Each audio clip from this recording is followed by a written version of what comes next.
वर्ष 1018 में गुर्जर प्रतिहार वंश के शासन की समाप्ति तक देश का ये अनोखा तीर्थ खंडहर में बदल गया, खंड खंड हो गया। और वो काल था महमूद गजनवी के भारत पर ताबड़तोड़ आक्रमण का।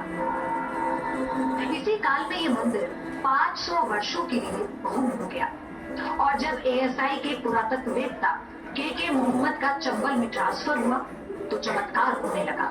बटेश्वर के मंदिर आकार लेने लगे, हूबहू अपने पुराने स्वरूप में लौटने लगे। ये जगह देखते मिलने के बाद मैं जब वहाँ चले गया फिर वहाँ निंदा हो ये मंदिर जगह किसी तरीके से बनाना है। और जब मैंने ये इंजन मोड आया तो मैंने सोचा कि क्या ये इंजन मोड आया and I answered that in the form फिर जब हम लोगों ने वो टेम्पल का रिकंस्ट्रक्शन किया अभी इसी मतलब वहाँ रिकंस्ट्रक्शन किया। इतिहासकारों के मुताबिक वर्ष 1861 में ब्रिटिश आर्मी के इंजीनियर अलेक्जेंडर कनिंघम को आर्कोलॉजिकल सर्वेयर बनाया गया था, जिसके बाद 20 वर्षों तक कनिंघम पूरे देश की खाद छानते रहे। मुस्लिमों के आक्रमण या आपदा से मिट चुके हिंदू मंदिरों के अवशेष तलाशते रहे और यही तलाश उन्हें बटेश्वर धाम तक ले गई, जहां मंदिर के अवशेषों की बिखरी पहेली देखकर वो कंफ्यूज हो गए। कनिंघम ने अपनी पुस्तक में लिखा कि बटेश्वर मंदिर में 100 से ज्यादा मंदिरों का पजल है, क्योंकि तब बटेश्वर में सिर्फ एक मंदिर बचा था। बाकी मंदिरों को देखकर लगता था जैसे उन्हें तोड़ा गया है और टूटे हुए मंदिर के टुकड़ों को वहीं पर छोड़ दिया गया है। लेकिन अंग्रेजों की इस खोज के ठीक 123 साल बाद वर्ष 2004 में जब के मोहम्मद ने बटेश्वर धाम को देखा तो ये पजल सॉल्व होने लगा। एएसआई की टीम मंदिर के एक एक टुकड़े को जोड़ती चली गई और मंदिर के बाद मंदिर तैयार होते चले गए। कहते तो लोग 444 शिव मंदिरों की यहाँ श्रृंखला है, लेकिन प्रशासन और शासन 251 शिव मंदिरों की श्रृंखला मानता है। 3 दशक के दौरान 80 से अधिक मंदिरों को खड़ा किया जा चुका है। 251 ऐसे भी शिव मंदिर यहाँ निकाले गए हैं और उनको खड़ा किया जा रहा है। के उपासकों का इतना बड़ा सैलाब के मंदिर और वहाँ पर गुरुकुल जहाँ से लोगों को शिव की पूजा के लिए प्रोत्साहित किया जाता था, ऐसा गुरुकुल अपने भारत में ही नहीं बल्कि विश्व में भी नहीं है। तो क्या वाकई वो गुर्जर प्रतिहार शासकों का समय रहा होगा जब यहाँ पर विश्व की मंदिरों की सबसे बड़ी श्रृंखला रही होगी? क्या वाकई उन मंदिरों को महमूद गजनवी के आक्रमण के दौर में बाकी मंदिरों की तरह तोड़ा गया होगा, जिन्हें के मोहम्मद ने नया जीवन दिया? एएसआई मानती है कि चंबल के अभिशाप कहे जाने वाले डाकू अगर नहीं होते तो शायद ये मंदिर भी नहीं बचा होता।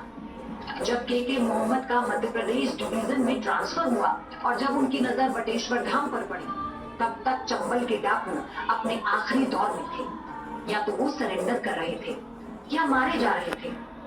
इस इलाके में निर्भय सिंह गुर्जर का खौफ पसरा हुआ था।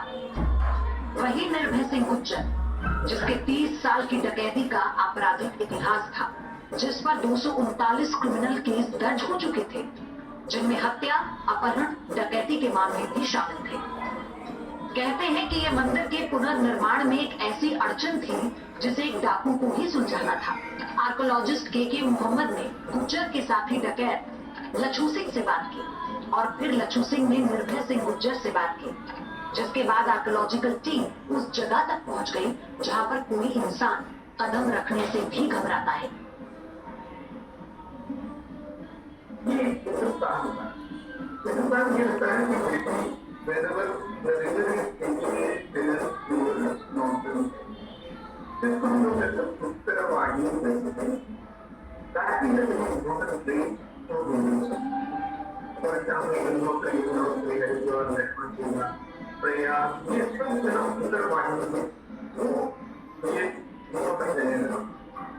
उसी तरीके से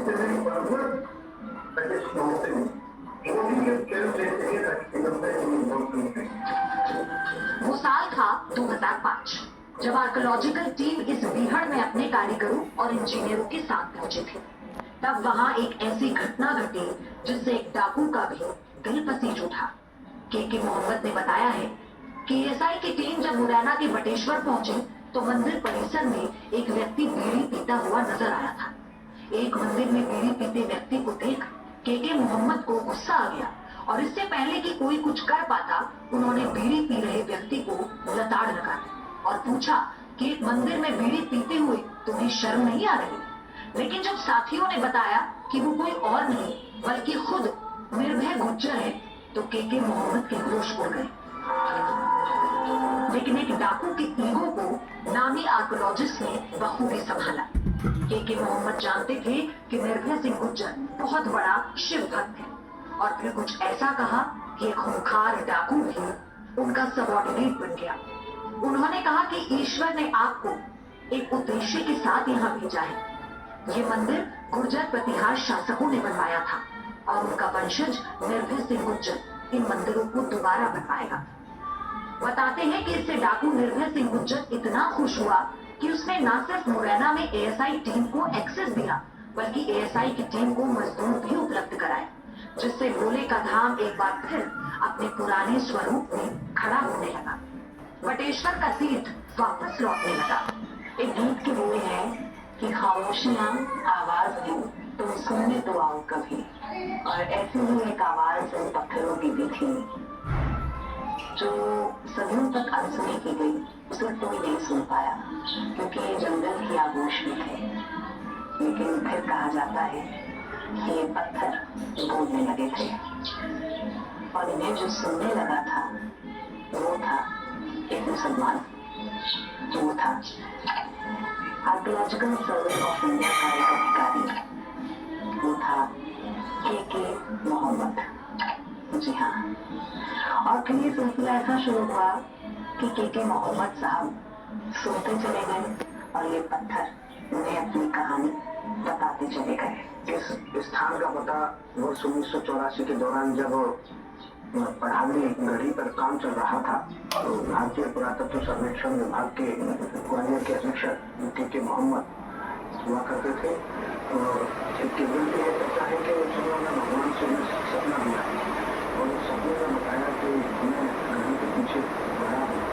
और जब इस स्थान पर अपने युद्धों के साथ आए तो भगवान के जो सुने उसके बाद वो फिर नहीं आए उसको पकड़ने के दोबारा एक सपना हुआ तो वो आए देखा तो उन्हें पता लगा कि बहुत बड़ा लगा है और इसके लिए मैंने काम शुरू किया। कहते हैं कि मुरैना के इन मंदिरों को जिसने भी मिटाया हो, लेकिन डाकुओं ने इन्हें बचाया। खंड खंड हो चुके मंदिर के 1 इंच टुकड़े को भी कोई छू तक नहीं सका और एएसआई की टीम को इस मंदिर का एक एक सिरा मिलता गया।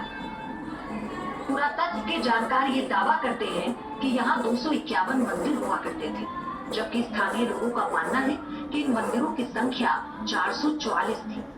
एएसआई की टीम ने इनमें से 80 मंदिरों को फिर से उनके पुराने स्वरूप में खड़ा कर दिया है। हैरानी की बात यह है कि यहाँ के लगभग सभी मंदिर टूटे हुए थे, लेकिन भोलेनाथ का मुख्य मंदिर सदियों से जस का तस खड़ा था। इस वक्त मैं मुख्य मंदिर के गर्भगृह के ठीक बाहर हूँ और इस वक्त ये जो जगह है जहाँ मैं